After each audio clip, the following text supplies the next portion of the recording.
year. What year is that? 1920. Gay Paris. I always wanted to see it. Who are you? I'm you, in the future. And what year is this? 2020. Sounds exciting. You could say that.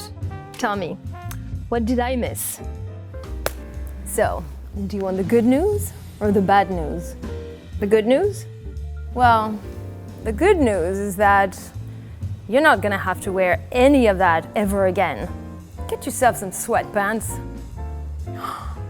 Great Scott.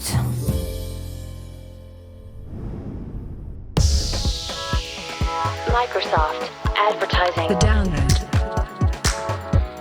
Tell me what you want. What you want. When you want it. The download. Tell me what you want. What you want.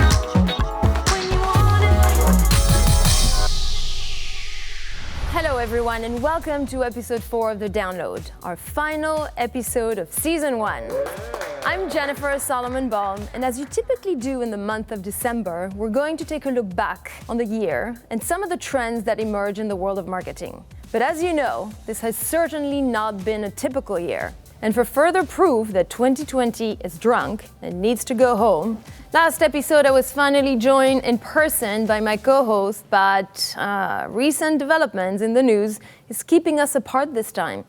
But that's okay, because through the magic of special effects, I'm pleased to welcome digital Jeff Cologne. Woo! Hi, Jeff. Hey, Jennifer. Good to see you. How are things with you? Oh, things are good, you know. Sad that I can't be there with you in person, but, you know, I just got this new jigsaw puzzle, 3,000 pieces. I couldn't step away. Just couldn't do it. I get it. So what do we have in store for episode 4? Yeah, we have another segment of the Noodle with our colleague Suelyn Howe out of Toronto. We're going to be speaking with Burcu Agma of Performics and all things intent. And also we're going to go back in time, specifically January of 2020, and look at our 2020 vision report and see if any of it came true with futurist Lucie Greene. Love it. All right, really looking forward to that. But right now, let's kick things off with this month's Insights.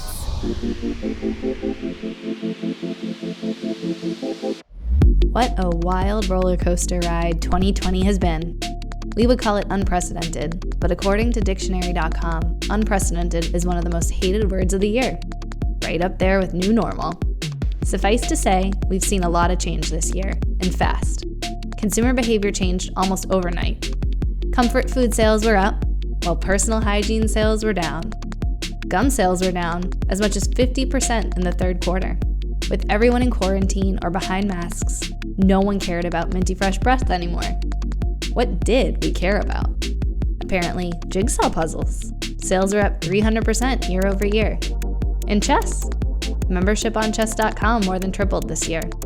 But what were the big marketing trends of 2020? The transformation that is here to stay. Here are 3 things. Number 1, video conference calls.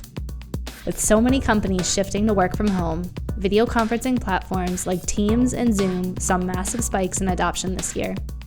Microsoft Teams now has 115 million daily active users, a 50% rise since the beginning of the pandemic. Video calls have helped redefine what work means. And you don't even have to put on pants. Number 2, the e-commerce explosion.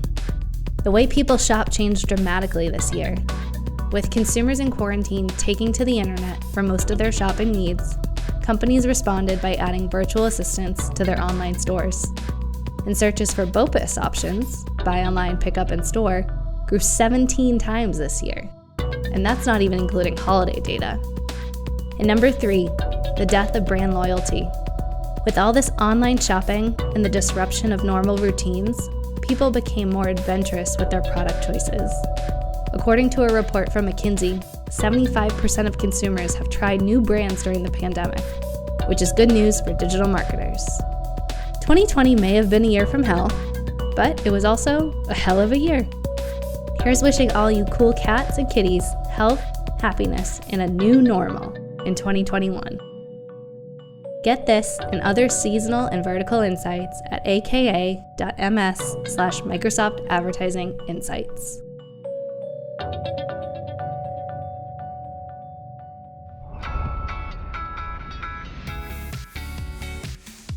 With everything that's been happening this year, marketers across the globe have had to upskill in tremendous ways. In this episode, we'll be noodling with our industry leaders on their most valuable learnings and hear what their big bets are for the year ahead. Let's dive in and meet our guests. Magdalena Pandalowska, CMO of Microsoft Canada, Kawe Lara Curie, Head of Communications Planning at Natura & Co. Latin America, and Chief Creative Officer of Headspace, Caroline Pay. Welcome everybody and thank you for joining us. Magdalena, we've all had to shift the way we work this year. What were some of the most valuable skills or lessons that you learned? And what are you going to be honing for 2021? From a marketing perspective, we had to rethink every aspect of our disciplines and more significantly how we do events in B2B, as we made decision early on to go 100% digital only. So we moved over 1,000 events online. 3 valuable lessons that we learned that we're taking into next year are the following. Really rethink the entire experience.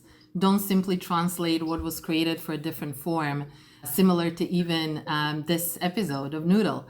Over-communicate to everyone, attendees, vendors, agencies, and of course the production and business teams. And the third one would be no matter what changes are happening internally and externally, make sure you stay true to your brand. Kawe, given the relationship Natura has with its consultants, what has this year taught you? So, as nothing of this was planned, we needed to move fast to understand the person needs or the people needs of our consultants before we understood how we can evolve our business model of direct sales. And now we are bringing all these consultants to a more digitalized business model, focusing mainly on use them not only as a business partner, but also as a social influencer and a social seller of Natura. So we are using them as a media and not only as a salesperson. Caroline, the service that Headspace provides is more important than ever.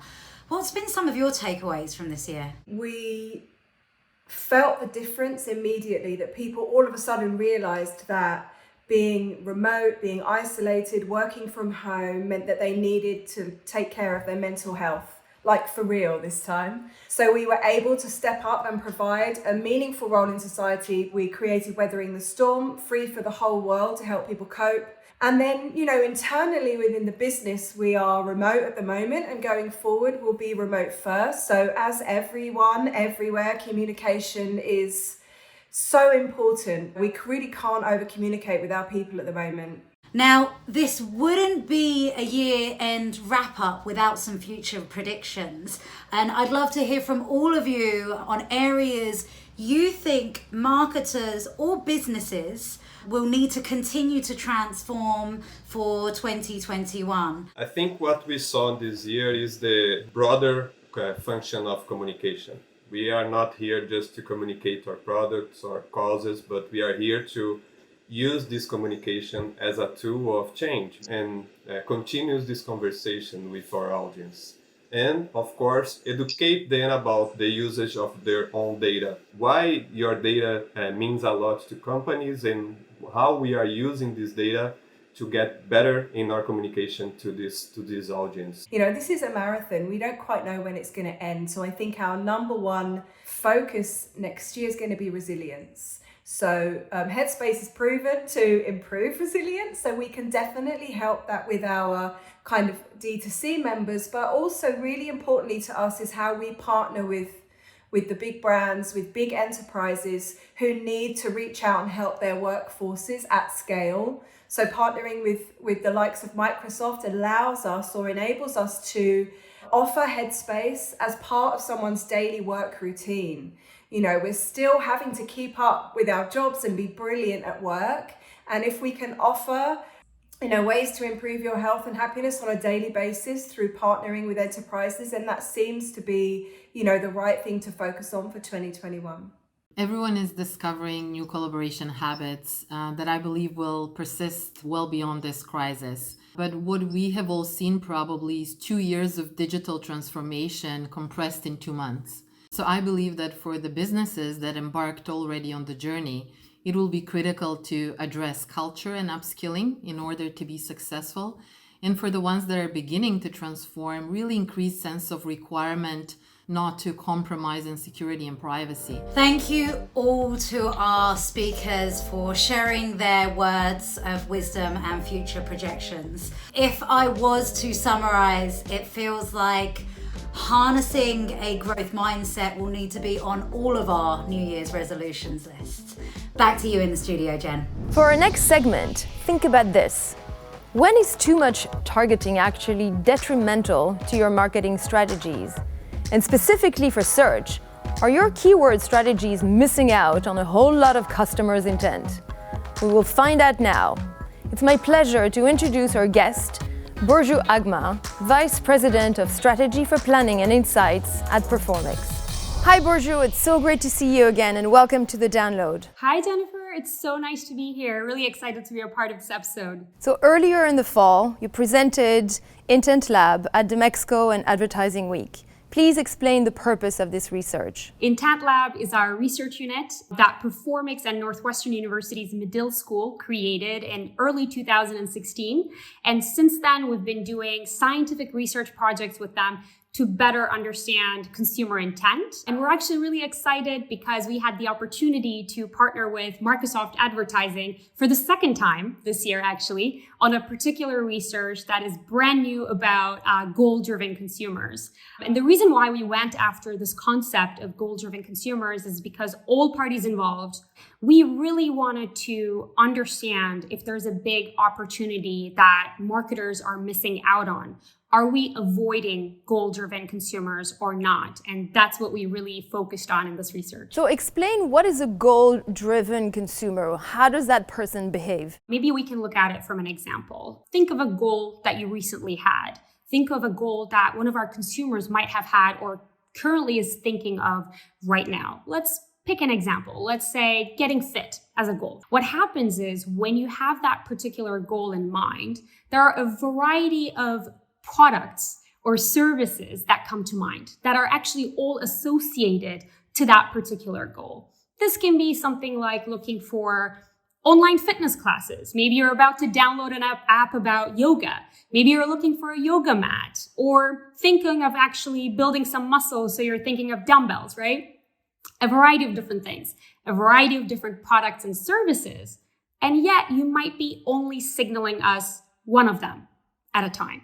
So as marketers, we look at that and we're like, oh, they signal dumbbells. All right, we need to be relevant to dumbbell messaging.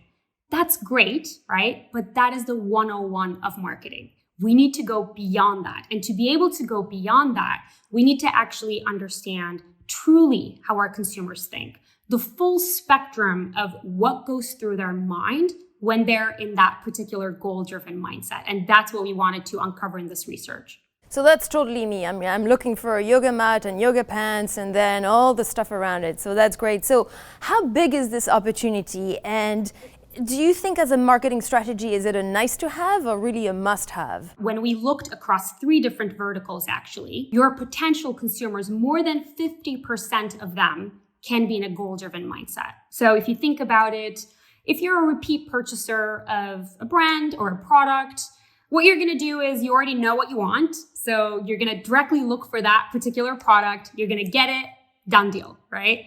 For me, that's foundation. I've been using the same foundation for quite some time now. So what's going to end up happening is, I'm going to look for that foundation, get it, done.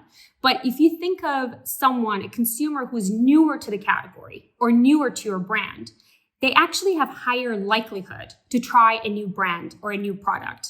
We saw that consumers that are in a goal-driven mindset, if you want to attract consumers who are newer, you have 26.7% higher chance if you target goal-driven mindset. Feels like it's a must-have strategy to have in mind. So tell us, what are the actions that marketers need to take today? The first thing to look at is the current state of what are we doing with goal-driven consumers right now? Are they satisfied with the experiences that they're getting, right? 54% of goal-driven consumers right now don't click on any of the ads that they're seeing, but they continue to search. So from there, we know that more than half of consumers, when they're in the goal mindset, are not getting the right set of experiences or messaging that they need. What we do at Performics for our clients is we go through 3 steps. The first one is to identify key consumer mindsets that they're going through throughout the decision journey. The second thing from that is to actually identify associations. Based on different goals, what do consumers associate different products and services with? In addition to that, mapping out associations of, are they thinking of those products and services related to your brand or not? So what ends up happening is it actually provides us a strategic canvas of the best opportunities to go after when we're curating messaging and experiences. Last but not least, of course, to test and iterate based on performance. That is key. Are we actually providing something relevant to them? And if not, crafting mindset-based ad tests to continuously enhance that relevance even further. Awesome insights. Thank you so much for being part of the download.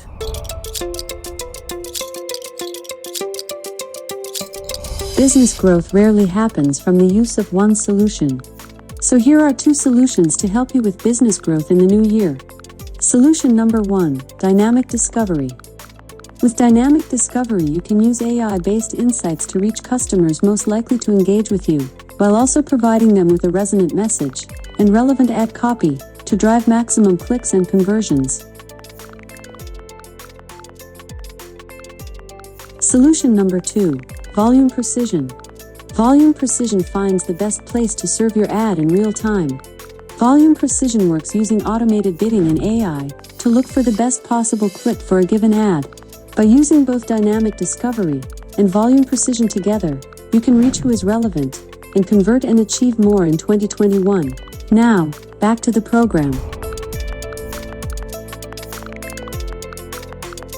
What a year 2020 has been. A decade of change in a single year. And as marketers, we spend a lot of time looking forward. But if we could go back in time, knowing what we know now, how would our forecast be different? To unpack this, let's swipe back into the studio, Jeffrey Cologne. Thanks, Jennifer. A long time ago, also known as January 2020, we put together this futurist report to look at the next decade. And what better way to see if what came true or what not by bringing back a person who initially worked on that report with us. We are joined by Lucie Greene, head of Light Years, for a segment we call 2020 Hindsight.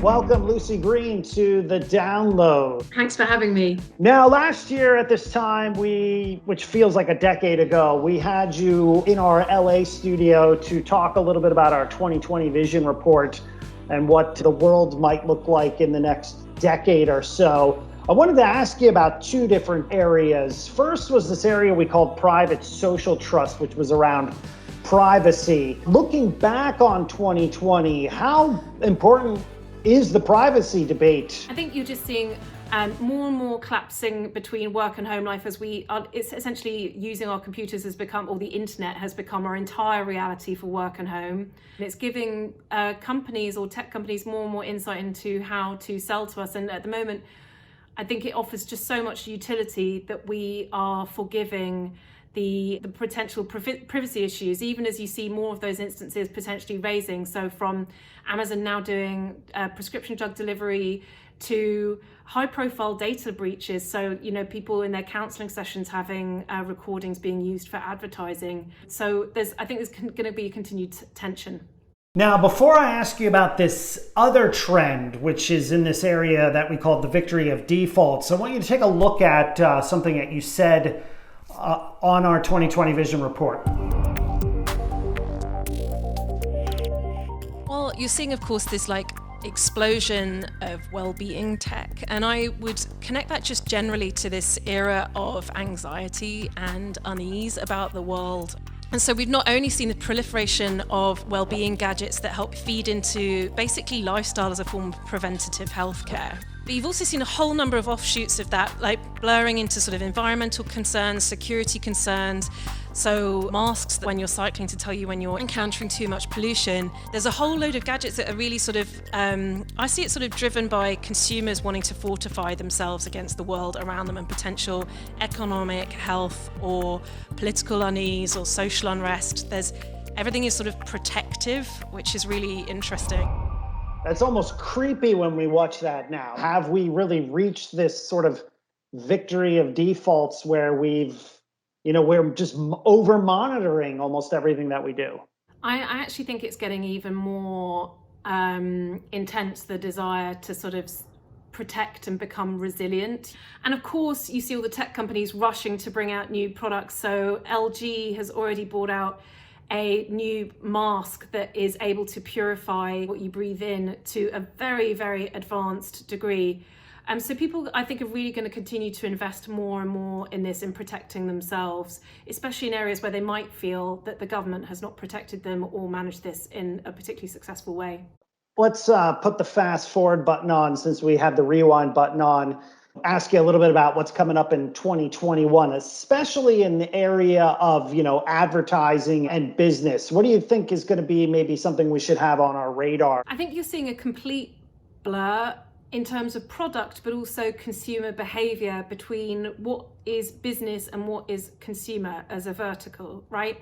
Because we're all working from home, I think you're seeing a real blur in behaviors in terms of maybe you're setting up your own website to sell jams during the pandemic, I don't know, or whatever. So you're seeing lots of brands that might have only marketed towards enterprise, repositioning as consumer offers for consumers, but also people thinking of themselves as brands, as entrepreneurs, and new tools appearing, enabling them to create and monetize their output. This is especially evident in the creative space. There's been a real wave of new apps and platforms and businesses that enable you to host your own event, to co-edit or create a video game, to make amazing visual content for your social media feed. So I see so much activity happening in that space. The other thing that's interesting is this idea of converged entertainment.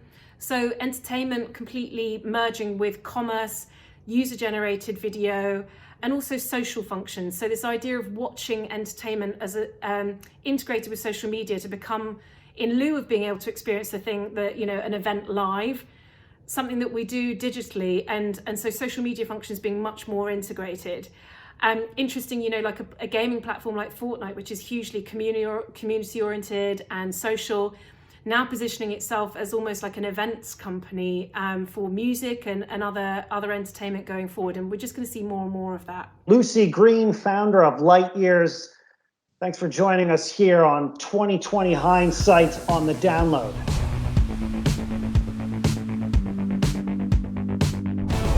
Are you part of the Microsoft Advertising Partner Program? Not yet? Well, you're missing out on a whole lot of amazing benefits. And one of them is to be able to talk to Satya Nadella on a weekly basis.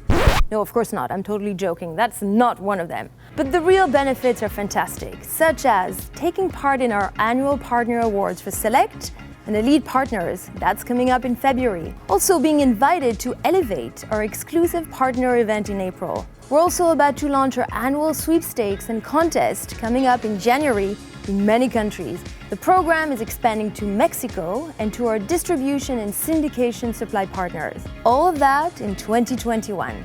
The more, the merrier.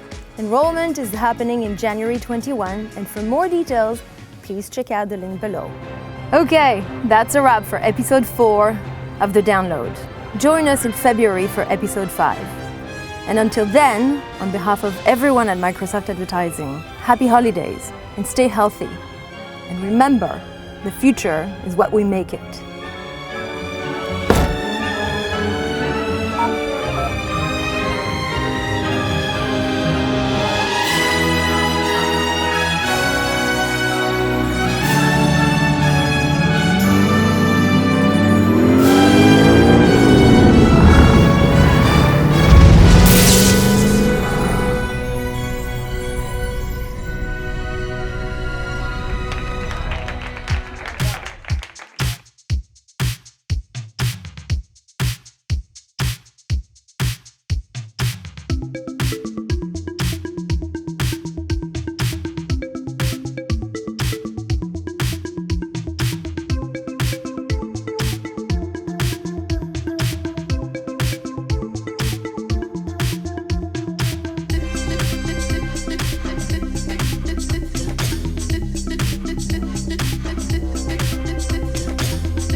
This is the download. Hey, Jennifer! Oh, hi, Doc. Oh, I just wanted to let you know the DeLorean didn't pass smog. Oh, man, that's heavy.